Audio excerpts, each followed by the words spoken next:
Hey YouTube, this is Ian from Big Rock ADV. Thanks for tuning in again.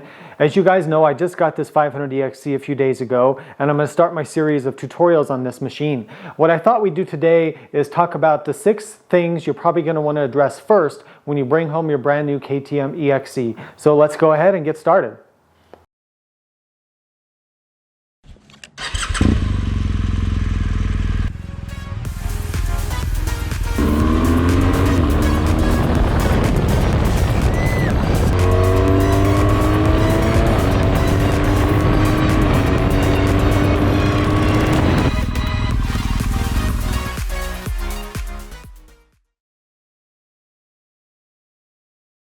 Okay, so the number one thing, and this is something that a lot of people kind of don't think of, or they forget, or they assume that the dealership did for them, is set up your controls. And what I mean is the reach and the angle of your brake and your clutch levers. It's really important, but also the angle of your handlebars. So there's a few adjustments here that you should think about making.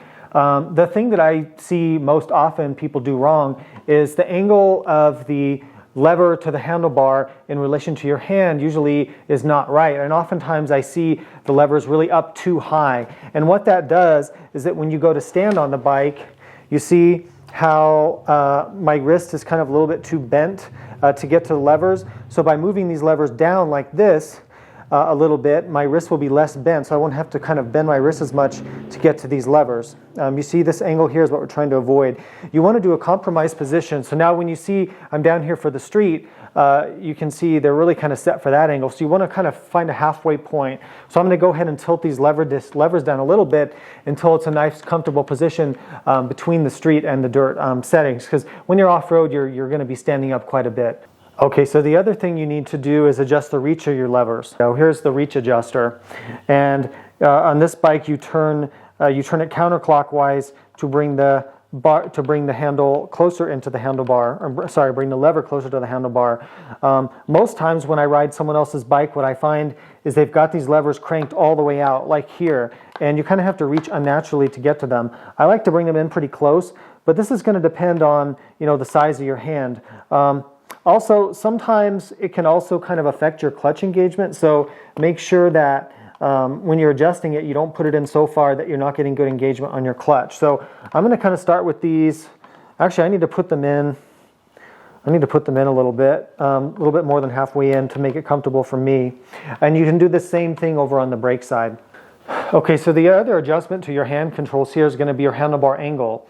Now you can rotate the bars up a little bit. I typically find the dealers and manufacturers set them a little bit too far back, more of a street position. I usually like to loosen my handlebar clamp bolts, which are these bolts here, 2 on each side, rotate the bars just a tiny bit forward, stand up on the bike, see how it feels, make sure the handlebars feel like they're in a natural position for you kind of when you're standing up. But kind of the same thing with the levers, kind of set them in a position that's halfway between what you'd like for the dirt and the street, so they're kind of a compromise. But these, from the looks of it, they look like they're a little bit too far back for me, so I'll probably rotate these up. Now keep in mind that when you change that, you're going to be also affecting the angle of your lever. So anytime you make a change, you may have to adjust the other part as well. Now on a KTM, you can actually, these bolts here, you can unbolt the actual handlebar clamp itself from the triple clamp and change the position of the bars front and back, which is a great thing. It's great that they give you that adjustability. It looks to me like they're kind of in the rear position, and typically I like my bars a little bit more forward, so I'm probably going to move them up to the front position on the mounts. But your manual will tell you how to do that. Okay, so still on number 1, adjusting your control. So we talked about all the stuff on your handlebars, your levers, handlebar position, things like that. Now we're going to talk about your foot controls. So you want to adjust your shift and your brake levers to where they feel natural, and where you're not having to, either where you're not missing shifts or feeling that you can't reach the brake lever, or maybe the brake lever's too high. So I threw on my motocross boots, you can see what I'm talking about. So you can see my foot in relation to the shift lever. Now everyone has preferences for where they like their levers. But like I said, if you notice that you're kind of having a hard time shifting it, or you're maybe missing shifts or getting false neutrals, the first thing you should check is the position of your shifter. If you wear motocross boots, a lot of times it can be hard to get your boot underneath this thing, and you may consider moving it up. But if you move it up too high, then downshifting is going to be a natural. You're always going to have to take your foot off the peg. So find a compromised position in between. The same thing for the brake lever. I found on this bike my shift lever is in a good spot from the factory, but my brake lever is too high, so I'm going to have to go around and adjust that. The shift lever has splines. Usually on a dirt bikes, you just pull it off and put it back on in the correct position. And the brake lever usually has some sort of a nut and bolt adjusting or screw adjusting system.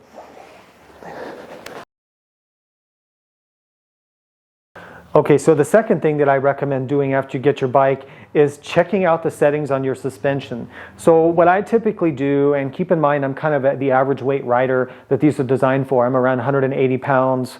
So I kind of fall in that nice middle range that they tend to build these for. But look in your manual and see what the clicker specs are. So here, let me show you. Okay, so here's the low speed compression damping in my owner's manual. So you always want to look at the owner's manual of your bike. Now you can see here it says it gives you 3 settings: comfort, standard, and sport. I'm going to go ahead and set this to the standard setting so I know I have a baseline. And then as I ride, as I go out on the trail and rack up some miles, I'm going to say, oh, okay, this feels like it has too much low speed or too much high speed compression, and I'm going to adjust it accordingly. But start with that standard setting and see how it feels for you. Your manual, especially if you have a KTM, gives you a really good guide on how to do this. So on the KTM, it's the, you can see they give you a picture here. So the low speed on the KTM on your rear shock is the screw, okay, and it has all these clicks. The high speed damping is the bolt here, the nut I should say. But be careful, this big nut kind of close to the shock body, if you loosen that, don't ask me how I know this years ago, but that actually will release the pressure of your shock and you'll have to have your shock serviced. So make sure you're doing the small nut here on top and that screw adjuster. That's your low and your high speed compression damping.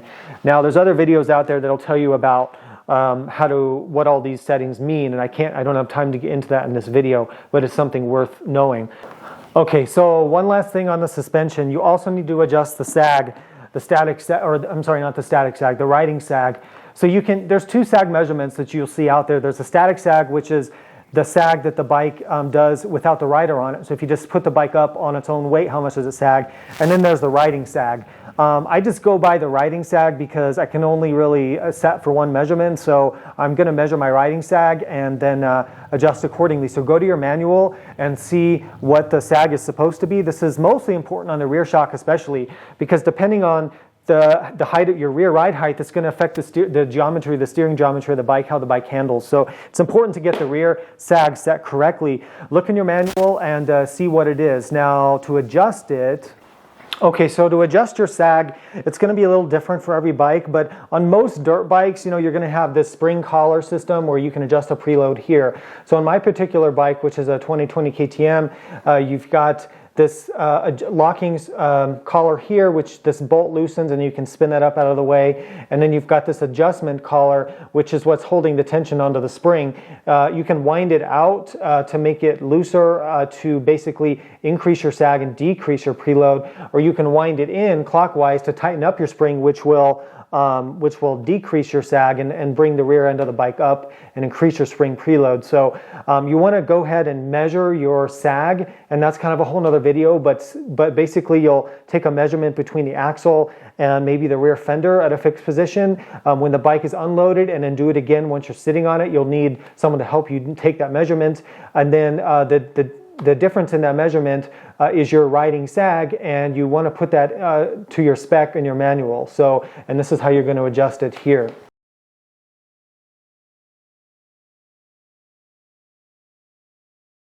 Okay, so number 3 on the KTM EXC, or really any bike that you bring home, look at your manual and see when the first service is. So there's probably going to be a break-in service that's like 50 miles or 100 miles. Sometimes on street bikes, this is like a 600-mile service. On this bike, it happens to be at 48 miles, so I'm going to go ahead and round that to 50 or thereabouts. You just want to do it in that general vicinity, because when a bike is new, the engine's breaking in, you're getting metal shavings, the transmission's breaking in, all those things. So you want to go ahead and do that first service. It maintains your warranty, it gives you peace of mind. You'll feel better at night knowing your bike has fresh oil in it after that break-in period. 50 miles goes by really fast. It could be a couple hours of riding, or more or less depending on how fast you you go, but that break-in service is really important. Now, there's a whole schedule in your manual on what to do at that break-in service. On my bike, it actually says to check the valves as well. Now, that seems pretty excessive to me to check the valves at 50 miles, but you know what? KTM engineered it, so I'm going to try to follow their advice. If I'm going to do that, then I'm going to take that opportunity to make a valve adjustment tutorial for the 2020 engine. So if I do that, I will post up a video on it. Oh, I'm also going to have a video on the oil change on this 2020 EXC, so stay tuned for that. Okay, so number 4 is going to be a couple of kind of safety and protection items that are kind of basic in my opinion. Handguards being number 1. So the handguards on most bikes are going to be these like plastic ones. These look nice on the KTM, but they don't provide any wraparound protection. They don't have any metal bars in them. So if you hit a tree, your hand's going to get smashed. If you drop your bike over, you could be breaking your levers, which is going to really suck. So get some metal wraparound handguards. Are not expensive. The mirror, you're going to have to do something about the mirrors on a lot of these bikes. KTM was notorious for having these junk mirrors that just fall off at like the second ride or break off. These look ridiculous too, so I'm going to be going ahead and getting the double take adventure mirrors for my bike. Okay, and then the third part of this basic protection and safety thing is going to be an engine skid plate. So my bike came with this from the factory, which is great, but if your bike does not come with a skid plate, that's one of the first things you need to do before you worry about things like changing seats or tires or radiator braces or whatever. Protect your engine, because you know the common thing is to hit a rock, dent your frame, break your frame, put a hole in your engine. Any of those things are going to be very bad and very expensive. So get some kind of skid plate, whatever kind you like, and make that one of your first modifications. Okay, so I talked about this in my walk around video. So number 5 for me is going to be dealing with the tires. Because this video is specific to the EXCs, the newer EXCs, they come with these TKC 80s. Now, the TKC 80 is not a terrible tire. Certainly not, and if you're going to be doing really like 50-50 riding or a lot of street riding, then it's not a bad choice. But for dirt riding, it's not a dirt tire. It's not really an off-road focused tire. It's not going to hook up very well in mud and sand, steep hill climbs, things like that. So, you know, you could run these and kind of burn them off, or you could just take them off right away, maybe resell them, put them on Craigslist or Facebook or whatever, and buy yourself a nice set of like Golden Tire or Moto Z or whatever Michelin or Metzeler tire that you like. But get something. I stick with DOT approved tires, but that's just me. I live in California and there's a lot of laws, a lot of people checking things. So I'm probably going to try Motos or Golden tires, but I will be getting rid of the TKC 80s because they're just not enough grip off-road for me. But that's an optional thing. But something that's kind of glaring about the EXC is such an off-road focused bike, and then they give you a TKC 80 is kind of strange. Okay, so number 6, I know this is kind of boring, I know, but read your owner's manual. This thing has, especially on a KTM, it's got all your, how to service your bike, how to take your air filter off, how to change your oil, how to set your sag, your clickers, the capacities. Get familiar with this thing. Read it cover to cover. Get a cup of coffee or a beer or whatever you like to do on your couch or in your garage, and read this thing through. It helps you understand your motorcycle. If it breaks down on a trail or if you have to adjust it, you'll have already read it. You'll be familiar with it, because this thing's kind of hard to carry, you know, on your bike with you. But read it when you're at home. Get familiar with it. It's one of the most important things you can do when you buy a new bike. Okay, so thank you guys for watching. Those are my top 6 things you should do right away when you bring home your KTM EXC. And I hope this was useful for you guys out there. If you have one of these bikes, whether you just bought a new EXC or a different bike, it kind of applies no matter what. Please subscribe, because we're going to have so many videos on setting up the EXC, all the mods I'm going to do. I have extensive modifications and upgrades planned for this thing, far beyond the six things I just told you. These are just the first 6 things I think you should do when you bring it home. But I'm going to be doing things like fuel tanks and flex bars, steering stabilizers, different seats, different tires. I'm going to be changing a lot of stuff on this bike. Even the plastics I'm going to be changing. So stay tuned for that. Please subscribe. Thank you guys for your support. Ride safe, and we'll see you next time.